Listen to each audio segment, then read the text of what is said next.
Game day, uncensored, post-game. Dolphins versus Lions. Some good, some okay. None of the starters really played for both teams. Nonetheless, we can glean things that look good and things that look okay. I don't think anything was glaringly bad today for the Miami Dolphins. How you doing? I am Dan Day along with my cousin Vladimir Lewis. So you can join in the show 305-567-0560. Call or text. We will take your calls live on the air as the Dolphins are up 21-17 against the Detroit Lions with about 6 minutes left. The good, Ollie Gordon II looks like a real baller, not just with his talent, but he's also pretty smart, and he hits the holes pretty good. The good, I think Kenneth Grant, we got ourselves a nice first-round pick that he doesn't do all the sexy stuff, but he does do some really good things. The good, Quinn Ewers looks pretty sharp out there. The good, the defensive line, the front seven. Okay. Anthony Weaver, I like what he's doing. The okay. And I know, Vlad, we'll kind of disagree on this a little bit. I thought Zach Wilson, although his numbers were okay, he was okay. He still doesn't seem to have the most presence, still doesn't always seem to make the best passes. Some of them were dropped. Okay. The okay, Jalen Wright. I don't know if he's okay. I'm just he better look over his shoulder because 4 carries and 3 yards is not good, bro. We keep waiting for him to have one of these games or show these flashes, and he's never really shown the flashes. No, from last year to this year, Quinn Ewers is showing flashes today. I will give him credit. I will say he is absolutely playing way better than he did against Chicago. That's true. But I also will say that they've run the ball better in the second half than they did in the first half. I was very shocked that I guess they wanted to see a lot from Zach. So he had 23 passing attempts, completed 15 of them, and they only ran 9 times in the first half, which was shocking to me. Very pass happy in the first half. I know they're trying to see more from Zach Wilson, but at the same time, you have to give him an offense that puts him in an advantage by not running oftentimes. And yeah, I'm sorry, but I'm sorry to cut you off. No, I was going ahead, but by not running oftentimes, you set yourself up for a failure on the passing game. And right, and you notice that in the second half they've run the ball so much, and they've given them a balanced attack because Ewers has been able to complete so many play action passes, and a couple passes he had that were dropped by some of the receivers. He's played very well in the second half. I'm not upset with Zach's performance today. He has more experience, and he just has, to me, just slow eyes. His eyes are just too slow. But if he has the time and he had a balanced offensive game plan, I think he would be able to succeed here. But I would say that I love the game. I love the attitude in the second half by the Dolphins. Yeah, it did seem like they had a different game plan with Quinn Ewers than they did with Zach Wilson. With Zach Wilson, it was just pass, a little bit of run. With Quinn Ewers, it was a more balanced attack. And it sounds weird, but as a quarterback, you're probably going to be better with a more balanced attack. Like you said, it keeps them off a little bit. I'll tell you this, though, and I don't think there's a battle yet for this backup quarterback position because Zach Wilson is going to be the backup quarterback. We're paying him $6 million. I really do think there is going to be a competition before all this is said and done for backup running back behind Devon Achane. I think Ollie Gordon got it. Please lock that down. I don't know who's this new guy, though. Yeah, then they got their 5th string in right now. A couple of guys that they signed, I think, because of Madison's injury that took him out for the year. They've got a bunch of guys. So Zach Wilson, numbers wise, was okay. I was a little questionable with his slow eyes. I think he's a lifetime backup quarterback at best. I don't think he's going to win you many games. I don't even know how well he'll hold the spot. You just need him to hold it down in case Tua has to miss a game or two, that he can hold it down and just get you a win. But if you're one of the national pundits who wasn't watching the game, you're looking at it right now, you're saying, well, Zach Wilson went 15 for 23, 151 yards, a touchdown, no interceptions. Okay, not bad. He should have been picked off twice, by the way. But he was really bad on some passes. He had D. Eskridge wide open and underthrew him terribly. Which really was really a good chance to get downfield and play. But for the most part, you say, okay, Ollie Gordon Jr., or Ollie Gordon II, I should say, I got to give him some credit. He has a physicality. He has the talent. He has the size. He has the smarts. 10 carries, 50 yards, 5-yard average. And oh yeah, by the way, you saw on that kickoff where he got his feet out of bounds and got the team up to the 40. He had the wherewithal and the knowledge to field that ball with his feet out of bounds, a rule that I didn't know about. That's just number one, good coaching. Let's give the coaching staff credit. Also, let's give Ollie Garden II some credit for being aware and awareness as a running back and having talent like he does. Jalen Wright, we're waiting to see a big play from you. I know he got a touchdown last game, but I haven't really seen much from Jalen Wright. And you see Ollie Gordon II, and you say, 305-567-0560 is the number to call. If you'd like to get in on the show, we'd love to have you as a guest on the show and talk what you want to speak into truth for the Miami Dolphins as they play the Detroit Lions. I like the front seven on defense, Vlad. I think Anthony Weaver is going to have another big year. The secondary, it is what it is. I didn't think it was better or worse than I thought it was going to be. I thought it is what it is. Good news, though. I forgot Storm Duck was playing, and he did play a lot. He played the first half of this game. So not hearing his name, not seeing him get beat, not seeing him make tackles, that's a positive. Well, Amon-Ross St. Brown didn't start, and none of the Lions played their starters. It's great to see the front seven. When you see the front seven play, you see the defense. That's good. But also know that they were going against a team that wasn't playing their guys. But still, not seeing Storm Duck getting even really balls thrown in his direction, that's positive. I think the pressure will be on that front seven, especially that front four, to get as much pressure on that O-line to give the defenders some time this in the secondary to defend. That's basically what's going to come down to. And as you can see, Kenneth Grant and Zach Sealer is going to be I think it's going to be a real dynamic duo for the Dolphins. And it might be one of the most dynamic duos in the league. I'll say this, 2 games into preseason, which means not a lot. I'm liking this Kenneth Grant.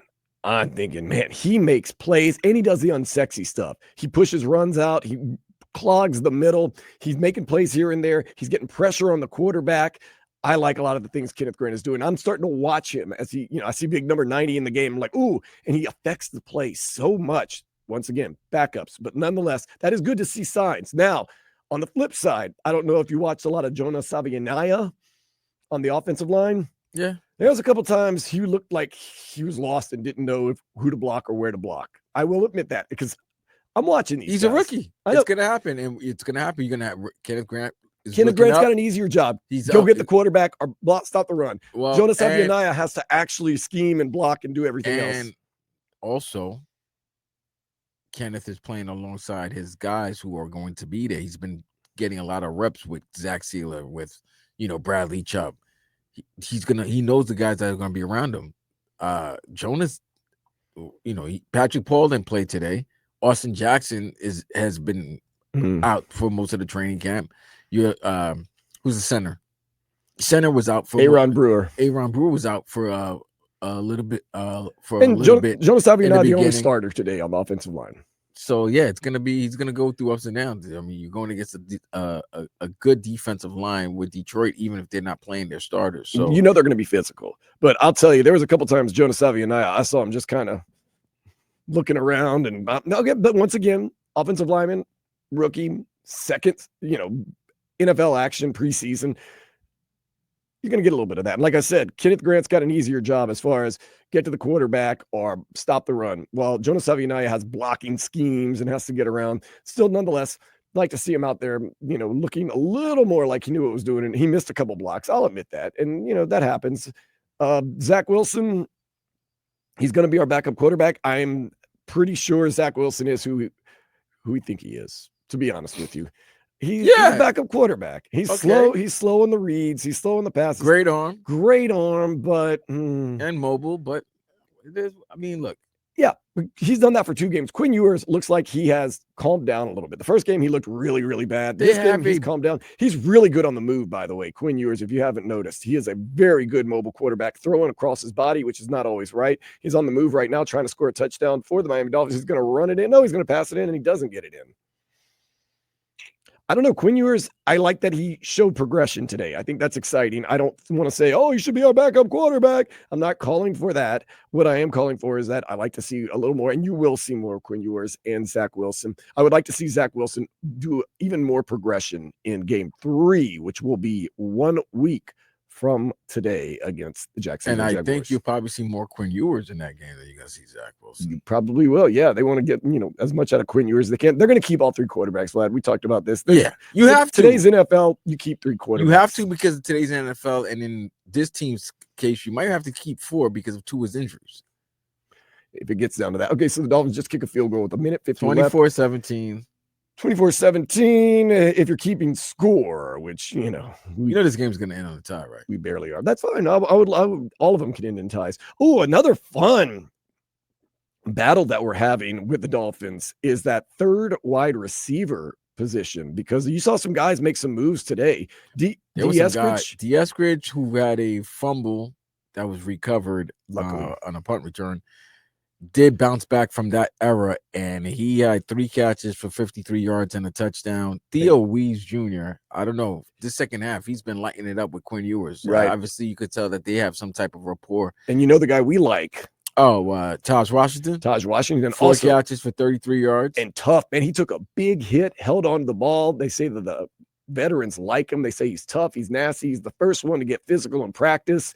Taj Washington, 4 receptions for 33 yards, 8.2 a catch. Like I said, he took a huge hit, and it acted like nothing happened to him. The ball never moved. So they like Taj Washington. That could be D. Eskridge. That could be Theo Wees Jr. Tanner Connor got a lot of action today at the tight end. 6 catches, 48 yards. That's good. Which, Vlad, I hate to say it, might be important. No, we know it's important. Because Julian Hill ain't giving you 6 catches. He might not give you 6 catches for the whole season. Until Darren Waller actually dresses. Or is in football shape. It's I'm just so scarred from last year's Odell Beckham Jr. situation. Oh, you got fleeced. I told you guys that. I don't know, Darren Waller. I can't trust you right now. Oh, you're about to get I've been fleeced. hurt before. You're gonna get fleeced again. I've been hurt before. You're gonna get fleeced and trying to be cheap instead of paying Jonnu. You might get fleeced again because it's not good that you're about to enter week 3, which is preseason week 3. The final preseason game of 2025. And are you sure that you're going to see Darren Waller at Lucas Oil Field Stadium, Lucas Oil Field? I'm not 100%. September 7th. I'm not 100. I mean, Vlad, he would have to come back this week, start practicing, get into the game.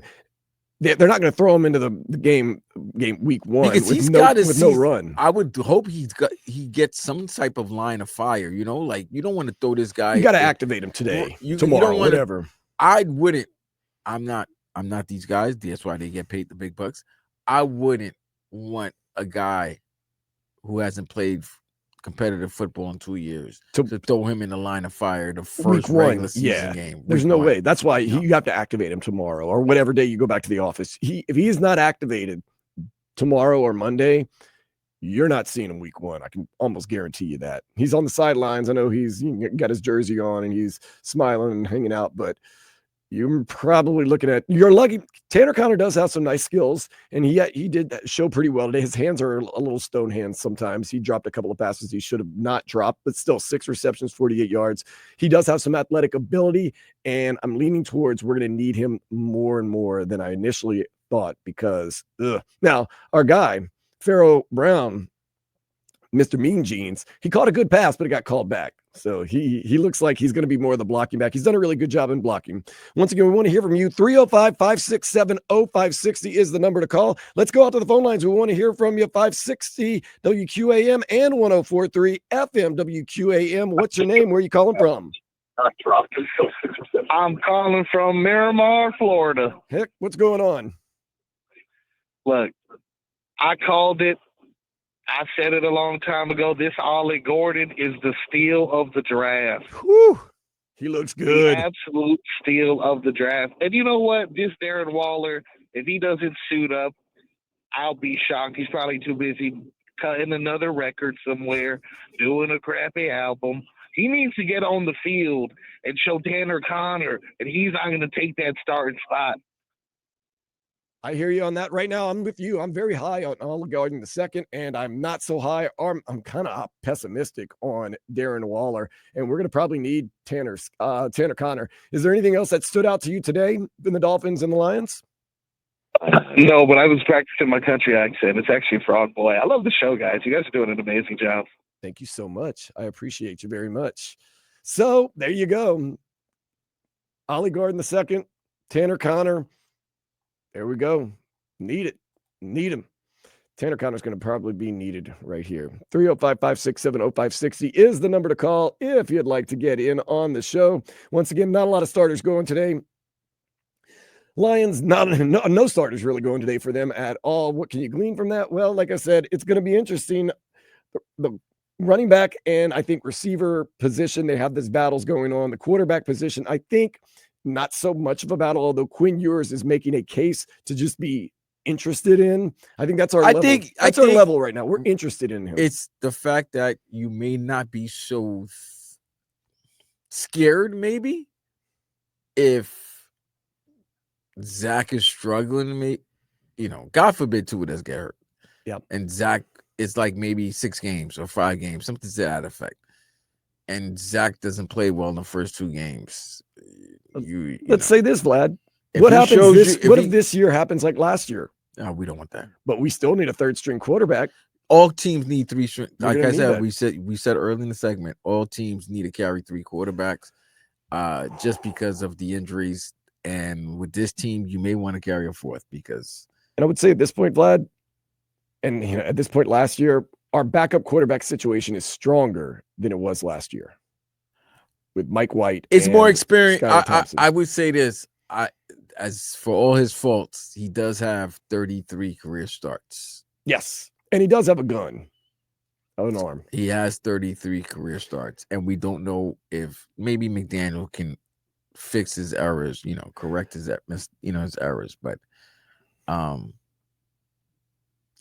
don't think he had a bad performance today. I think Quinn Ewers had a really good performance. If you look at the numbers of both quarterbacks, it's really good. Like the Dolphins offense look really good today. They have 100 yards rushing, 255 yards passing. So that's 355. That's not bad. That is not bad. And you've had 3 touchdown drives. If they can hold on, because it's still still got about under a minute, maybe under a minute, something like that. And 48 seconds. The Lions are trying to drive. This hooker guy that's quarterback for them is just absolutely terrible. So I don't have a lot of confidence. Well, you may also hate him because he was a Tennessee. I don't mind that. Tennessee volunteer. I don't mind that. He's been absolutely terrible. His numbers have been bad. Braden Allen played well earlier. He had a gun for an arm too. He reminded me a lot of Zach. He reminded me a lot of Zach Wilson. He has a gun for an arm. And he's just not as consistent. And then, of course, Hooker, the second I rip him, makes a beautiful throw down the field into the seam. And gives him a chance. They're in red zone territory. 30 seconds. With 30 seconds, no timeouts. Well, I'll say this. This year's quarterback room for the Dolphins looks like what a quarterback room should look like. Last year, it was Tua Tagovailoa and 2 guys that did not have a lot of experience, although Mike White got some starts for the Jets. This year, you got what it's supposed to look like. You're supposed to have your starter. You have a guy who's had some starting experience that has all the tools, but maybe hadn't put it all together. Then you have the rookie who you don't really know for sure, but you got a young guy that can go in there and make some plays. So the quarterback room looks a little more solidified than I will say this last year. Is better talent-wise, but I wouldn't mind if they had a more of a vet in there as well to help. Oh, that's an interception to end the game. What a play. What a play by number 40. Was that 46? Yes, 46. What a play. And look, the team is invested. The team's running up and down the field. They're excited. They're all in this one together. What a great play to end the game right there. 46 came from the edge and picked off a screen pass, and this game is going to be over Robinson. So it's not Chop Robinson. Don't worry about that. So final score is going to be with 22 seconds left, 24-17. Great Dolphins. Play by Mr. Robinson. And Kenneth Grant is out there. Everybody's around. Ethan Robinson. What a play. Ethan Robinson. You might have just got yourself on a team, a roster. Let's see. Comes off the edge, and he on a corner blitz. He gets. But look at that. But hands. Wow, great hands, great athleticism. Jumping high. Usually those guys drop that. Yeah, they usually just bat it down. That's great, right? Great play. Right there. Oh my God! Because if he doesn't do that tight end's open. The guy was in the flat, wide open. He's getting a first down and going out of bounds. He could have maybe scored on that, but that's going to do it right there. So the Dolphins are going to get a win.